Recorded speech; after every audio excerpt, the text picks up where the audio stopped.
So let's talk hoarding versus extreme collecting. Now don't mind the comic book in the middle of the screen. I just didn't want you guys staring at a blank white wall. But I think there's a fine line between these two philosophies, and some collectors will fall in either one of these categories. And for the purposes of this discussion, we will be limiting our discussion with toys and collectibles.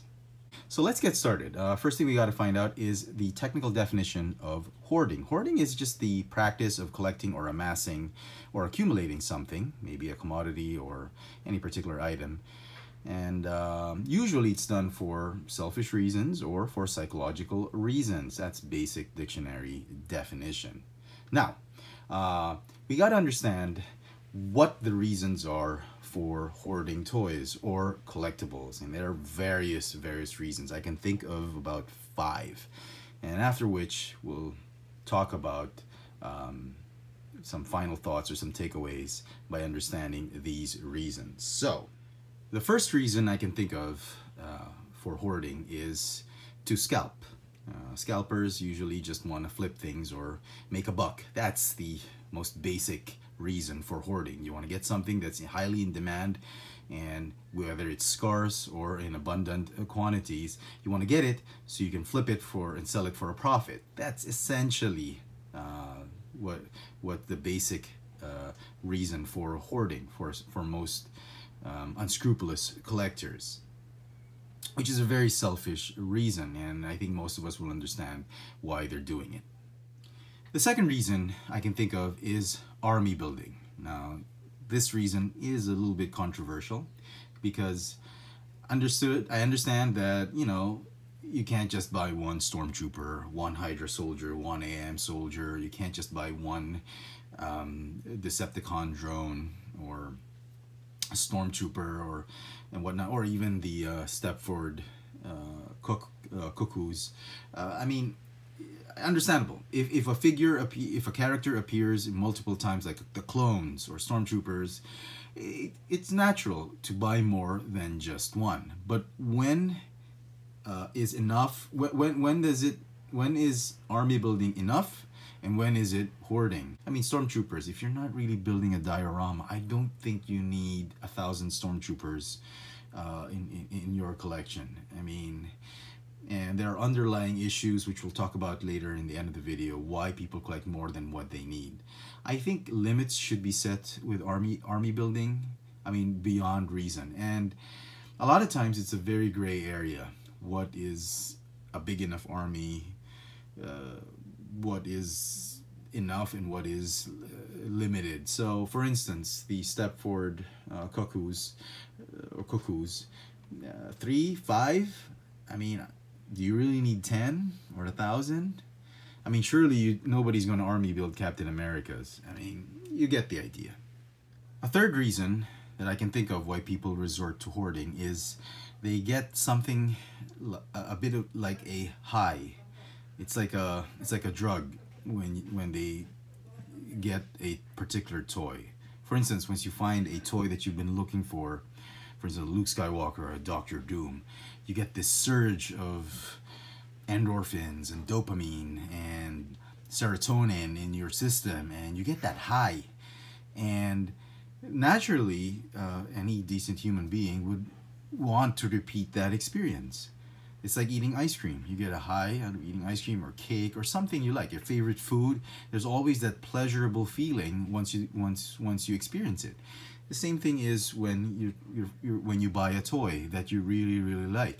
You've bought one, you appreciate it, you go to the store, you see another one, and you get that dopamine high or serotonin high, and you want to repeat it. You want to do it again. You want to feel good about yourself, and it's unavoidable that, you know, you want to repeat the experience. You want to buy another one. And to me, you only need usually one of the figures, maybe 2, to keep one in box and you play with the other one. But to get 5 because you want to keep repeating that high, that feeling, I think it should be considered as hoarding. It's a very selfish reason, but mostly it borders on psychological reason why people do it. The fourth reason I can think of is they feel like when they buy a figure that's been very difficult to acquire, that it took them forever to find, they feel like it's a win. It's like it's related to the high feeling, but it's mostly a resolution of conflict, an internal conflict wherein you can't find a toy and then you find one, and the feeling of victory and accomplishment is psychologically ingrained in you every time you buy that toy. So for instance, it took you 3 weeks to find Emma Frost, or 2 months to look for a Boba Fett, and finally you get it. You get that sense of achievement that you're a great toy hunter or whatever. And then the next week you find another one and you feel like it took you forever to find one. You find another one, you want to get that sense of accomplishment or that winning feeling. You want to get another one, even though you don't need another one. So it's sort of related to the third reason, but on a more conflict resolution level. And finally, the fifth reason I feel as a reason for hoarding, and I think this is the most controversial, especially out here in Manila, is you are hoarding to prevent hoarding and to help others. Now, I know it sounds ridiculous and a little bit contradictory, but there are a lot of collectors that when they find something that, even though they already have it, but it's very difficult to find for most collectors, they want to get as much of it as they can, so they can give it to their friends. They can pass it on. They can help a buddy out by taking it from the stores to prevent scalpers from acquiring and getting and making a buck off of it. And they're gonna pass it on at retail price, regular retail price, sure.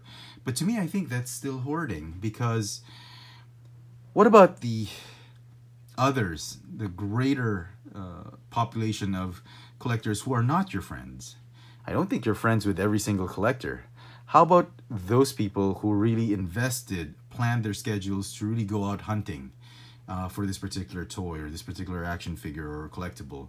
You are depriving other collectors who are not necessarily your friends from experiencing finding something in the wild. So by taking it out of the wild and you're like trying to protect it from scalpers, you are effectively hoarding it from people you don't know, from collectors that are not your friends, who have invested time and effort to hunt for these figures. To me, that is still hoarding. Despite its altruistic intentions, that technically is still hoarding. Like out here in Manila, there's a guy who wants to be a service to most collectors by talking directly to the supplier of Hasbro products.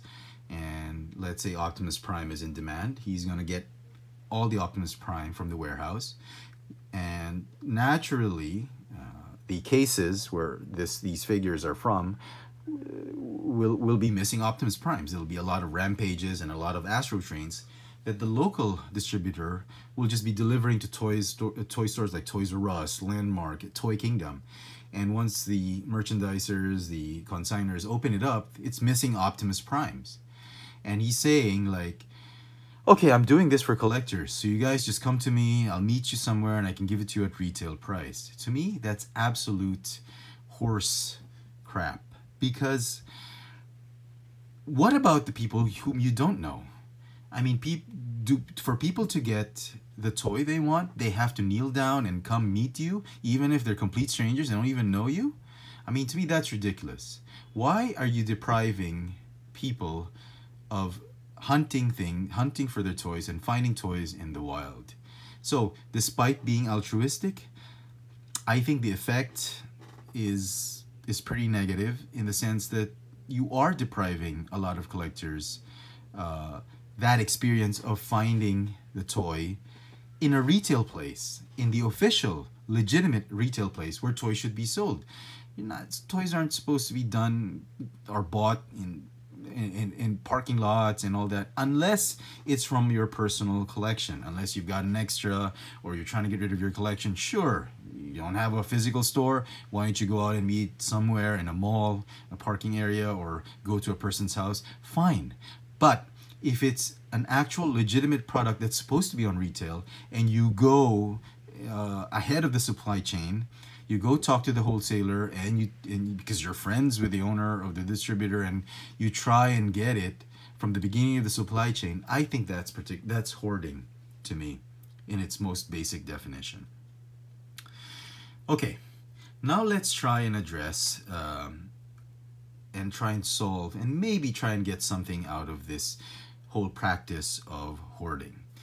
And to me, I guess you're probably wondering, what are you saying? With all these reasons, what happens now? Do we just let it go? I mean, it's been going on for decades. Do we just let it slip and just accept it as fact that, welcome to the toy industry? That's what it really happens. Well, sure, we can do that. But as a fellow collector, hopefully I can try and help some or a lot of you in addressing this particular behavior. Now, first thing I think we need to do is assess some deep-rooted issues, and issues that are rooted in the subconscious or in the psyche of a collector. I mean, maybe you didn't get the toy when you were a kid, and every time you see it now as an adult, you want to keep buying it. Maybe you had trouble getting things, growing up or at work, and the toy area is probably the only place you find success. For whatever reason, psychological or selfish reasons you may have, if there is that deep sense of emptiness in you, I don't think a million stormtroopers or thousands of Optimus Primes or Darth Vaders can really fill up that void. You have to address these issues. You could do it by talking to a friend. I don't mean that you have to go get professional help, but I mean, the first step to addressing an issue is recognizing that there is an issue, that there's something bothering you, that you've had some issues in the past, and accepting it. I mean, all of us have issues. We're not perfect. I've tons of issues. And the first step to dealing with that is really accepting it and finding out why you do this kind of behavior. And once you figure that one out, you can manage yourself, maybe assess yourself, and try to avoid, turning this hobby into such a negative form of behavior. Now, the second thing I wanted to say is hoarding, for all intents and purposes, is a negative behavior that tries to eschew a positive outcome. My suggestion is, why don't you try and do something positive to promote a positive outcome? For instance, if you're hell-bent on helping others, instead of just taking it out of the shelf, why don't you set up a shop? Why don't you talk to a distributor and then, or an importer, get stuff legitimately through the proper channels, set up a shop and sell your items like, retail price or a little profit, not scalper prices. Or if you want, what I do is, if I find another, let's say Boba Fett or an Emma Frost or a Doctor Doom, I know it's very difficult to find. What I do is I post it on social media that on this store, this thing is available. I give proper, reliable intel to fellow collectors to assist them in hunting. Instead of me taking away that experience, I do something positive, give positive intel and information about where things can be bought. And you let the collectors and fellow toy aficionados do their own hunting. I mean, what I'm trying to say is, if you're trying to do something negative to get positive thing, it usually doesn't work. Positivity begets positive results, I guess what I'm trying to say. And finally, I guess what I'm trying to say is, in this hobby that we have, I mean, these are, at the end of the day, these are toys, collectibles, and you can't really take everything that you have with you when you die. When you move on to the next plane of existence, you're gonna leave everything behind. So I guess what I'm saying is, take only what you need.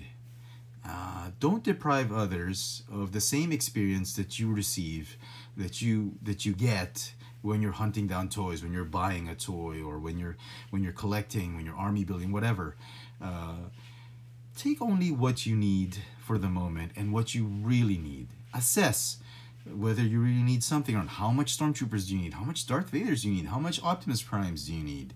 Because at the end of the day, you know, when you die, your kids, your wife, your loved ones, you can't stop them from selling all these. I mean, these are finite things. I think in the long run, you should be collecting things that transcend the finite, like relationships, experiences with your loved ones, traveling to places you've never been to and savoring that experience, sharing a moment with fellow collectors and discussing the hobby that you love. These things are things you can't buy. So, you know, at the end of all of this, I think what's really important is perspective. What is it really you need? Address your issues. Find out what it is that's important in life. And that's what you should be focusing on, instead of depriving others and focusing on what makes you feel high and all that.